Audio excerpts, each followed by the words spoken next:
Picture this: a seasoned hunter, hardened by years spent braving the wilds, ventures into the rugged, unforgiving canyons of Uintah County, Utah. It's a land carved by time, jagged cliffs, twisted junipers, and shadows that stretch long under a blood-red sunset. A place where the silence presses on you like a weight, heavy and foreboding. For Carl Tucker, this desolate beauty was home. He'd tracked game across these harsh landscapes for decades: coyotes, cougars, and other critters. He knew their patterns, their habits. But what he encountered on that October night, no amount of experience could prepare him for that. Because what Carl met in the dark recesses of those canyons wasn't an animal. It wasn't human either. It was something demonic and evil. Step into the abyss and welcome to Weird Encounters, a place where the ordinary fades into shadow and the unexplainable comes alive. Make sure you hit the like button, subscribe, and join our ever-growing community of the curious. Your support is the lifeblood that keeps this channel alive. Now, prepare yourself, for what you're about to witness is not for the faint of heart.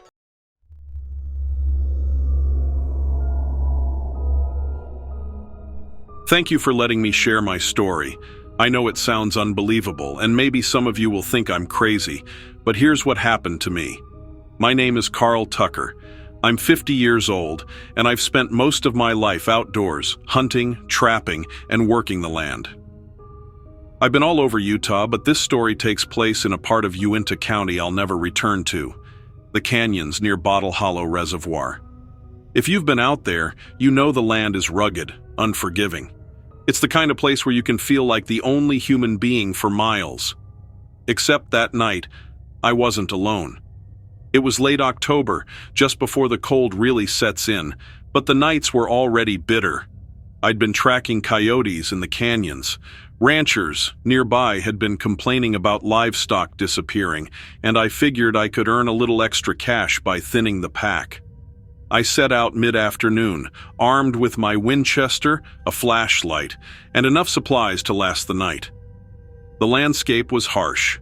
Jagged cliffs rising like teeth against the sky, scrubby brush clinging to the rocky soil, and an occasional twisted juniper tree. It was the kind of beauty that takes your breath away, but it also has a way of making you feel small. As the sun dipped lower, I noticed something odd. The usual sounds of the desert, the distant cry of a hawk, the rustle of wind through the brush, had gone silent. It was as if the land was holding its breath. I reached one of my traps near a dry creek bed just before sunset. The trap was empty, but the ground around it wasn't. Tracks, large and strange, pressed into the dry dirt. At first glance, they looked like coyote prints, but the spacing was off. The shape wrong. The claws were longer, almost like a human hand twisted into a grotesque parody of an animal's paw. I squatted down, trying to make sense of them, when I heard it. A faint, clicking sound, like stones tapping together. It was coming from deeper in the canyon. I froze. The clicking grew louder, closer, echoing off the canyon walls. Then it stopped. That's when I saw it. Just a glimpse. A pale shape darting between the shadows. It was too big to be a coyote, too fast to be a person. My heart started pounding, and I felt a cold sweat break out on the back of my neck. As the last rays of sunlight vanished, the canyon was plunged into darkness. I decided to head back to my camp. Whatever I'd seen, or thought I'd seen, I didn't want to meet it in the pitch black. But the clicking sound followed me. It seemed to come from all around, bouncing off the rocks. At one point, I thought I heard a voice, a high-pitched, distorted whisper, calling. I turned sharply, my flashlight slicing through the darkness. Nothing, just the empty canyon. Back at camp, I built a fire and tried to calm my nerves. I told myself it was just an animal, that my imagination was running wild. It was close to midnight when it came. The fire was burning low, casting flickering shadows on the canyon walls. I'd just started to doze off when the clicking returned, louder this time, accompanied by a new sound. A long, high-pitched scream that sent chills down my spine. I stood up, scanning the darkness beyond the firelight. That's when I saw it, stepping into the edge of the light. It was hunched over, its pale, translucent skin stretched tight over a bony frame. Its limbs were impossibly long, its hands ending in sharp, claw-like fingers. The eyes, sunken and black as coal, seemed to swallow the light. Its mouth opened, revealing jagged teeth, and it let out another scream, the sound a mix of human agony and animal rage. It didn't move like anything I'd ever seen. One moment, it was on two legs. The next, it dropped to all fours, its body twisting and contorting as it crawled toward me. I fired. It echoed through the canyon, but the creature barely flinched. It stopped for a moment, tilting its head as if amused, then let out a series of clicks, louder now, almost like laughter. I grabbed my pack and ran. My flashlight bounced wildly as I scrambled over rocks and through the brush. At one point, I tripped, slamming hard into the ground. When I looked back, it was there, just a few feet away, its claws reaching for me. I swung my Winchester like a club, catching it across the face. It let out a guttural growl, and for a moment, I thought I was done for. But then it stopped. Its head snapped toward the cliffs above us, as if it had heard something. It let out one final scream before retreating into the shadows, disappearing as suddenly as it had appeared. I stumbled into town the next morning, battered and exhausted. When I told my story, the locals looked at me like I'd lost my mind. But not everyone. An older Navajo man listened quietly, his face grim. When I finished, he said, "You saw one of them. A skinwalker." He explained that skinwalkers were witches, evil beings who used dark magic to transform into animals or other monstrous shapes. They were cursed, bound by their hunger for power and their hatred of humanity.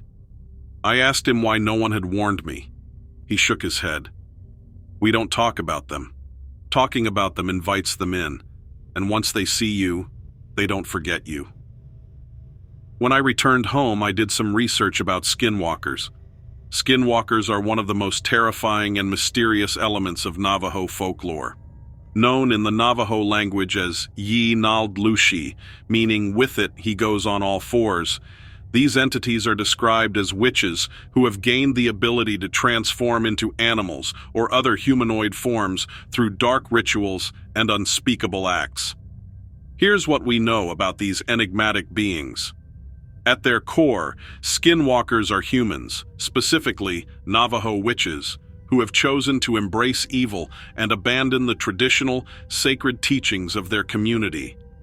By committing grave acts, such as murdering a close relative or desecrating sacred practices, they gain the power to transform into various creatures, typically predatory animals like wolves, coyotes, or owls. However, skinwalkers are not confined to these forms. They can also appear as grotesque hybrids of human and animal, combining their supernatural abilities with cunning intelligence. Unlike benevolent healers or shamans who use their spiritual knowledge to aid others, skinwalkers wield their powers for malevolent purposes, spreading fear, chaos, and death. The transformation into a skinwalker is not an accident or random occurrence. According to Navajo legend, a person must willingly choose this dark path. The process typically involves committing an atrocity. To become a skinwalker, an individual must commit an ultimate act of betrayal or evil. This act severs their ties to humanity and allows them to embrace the dark arts. Skinwalkers are masters of deception and manipulation, but certain signs might hint at their presence, like unnatural behavior. If you notice animals behaving strangely, like standing upright, moving inhumanly fast, or making unnatural noises, it could be a skinwalker in disguise. Some Navajo people carry protective items such as corn pollen, ash, or blessed objects. These are believed to create a barrier against evil entities. Most importantly is never travel alone. Skinwalkers prey on isolated individuals. Staying in a group reduces your vulnerability. The terror of skinwalkers comes from their deep-rooted connection to Navajo culture and the mysteries surrounding them. Their existence defies logic and blurs the line between the physical and spiritual worlds. For the Navajo people, skinwalkers represent the ultimate betrayal of community and humanity. As mentioned, even speaking about them is taboo, as many believe that doing so could invite their presence. This silence has only added to the skinwalkers' mystique, making them one of the most enduring and chilling legends in Native American folklore. While skinwalkers are steeped in legend, the stories and beliefs tied to them are sacred to the Navajo people.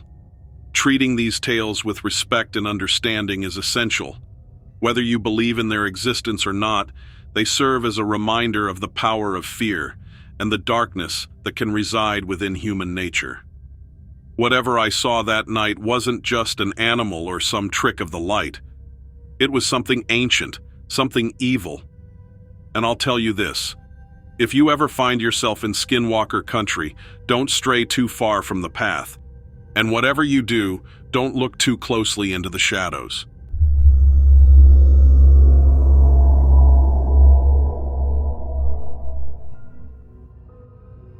The open road, a symbol of freedom, adventure, and possibility. But sometimes it's something else entirely. A lonely highway stretching through the Utah desert where shadows seem a little darker and the silence feels heavier than it should. For Tyler and his mother, it was supposed to be just another drive home, another quiet night. But as the fog rolled in and the moonlight dimmed, they found themselves face to face with something unnatural. A pale figure in the road, a sinister chase, and then the real terror. It followed them home. Was it the stuff of nightmares? A figment of imagination? Or could it be something far more chilling? Something whispered about in Navajo legend? Something most people would rather not name aloud? Stay with us as we uncover a tale of survival, fear, and the unknown. A story that will make you think twice about what's out there, watching, waiting.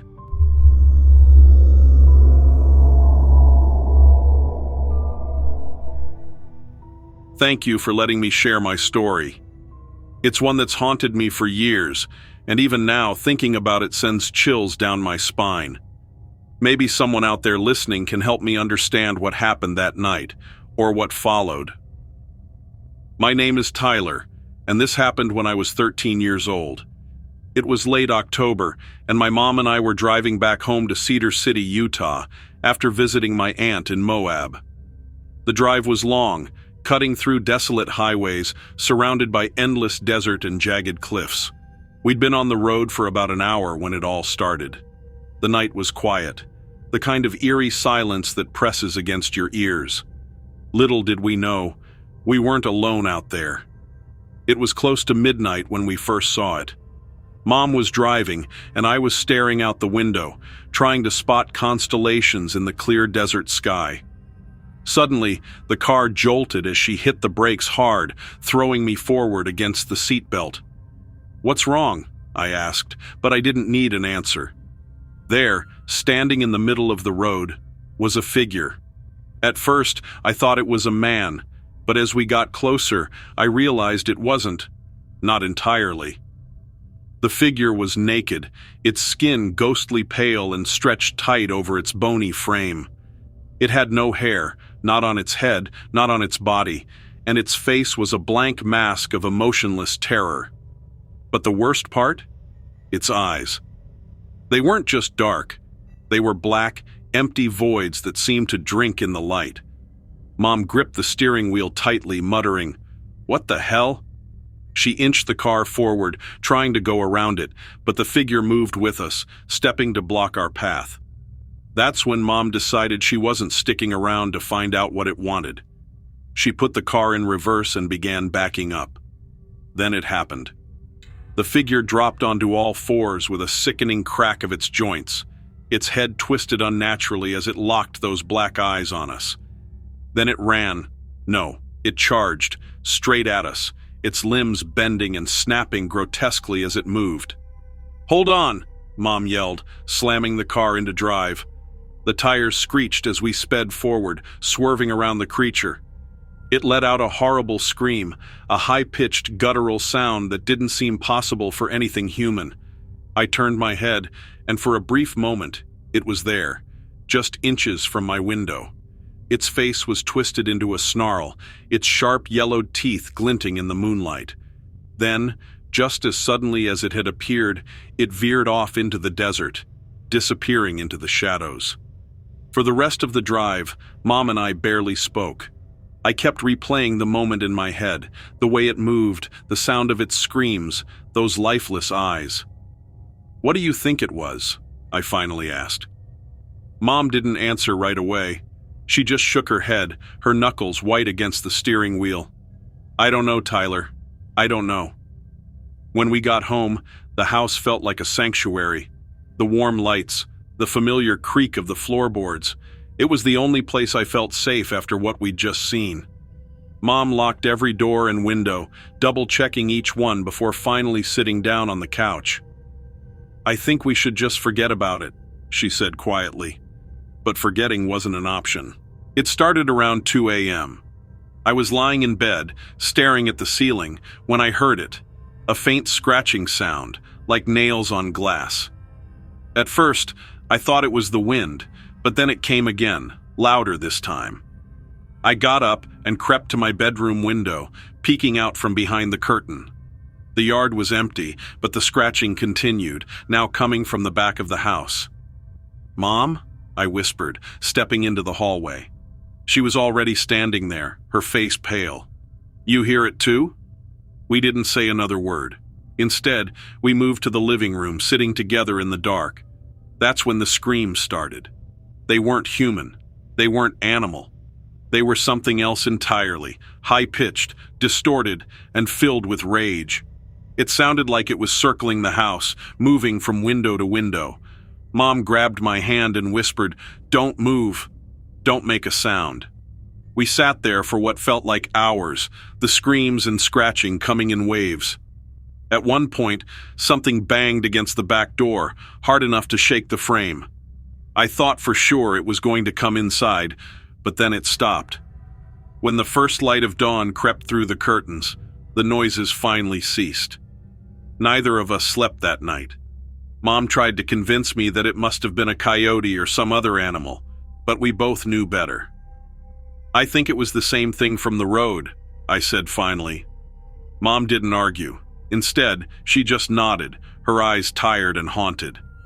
"Maybe."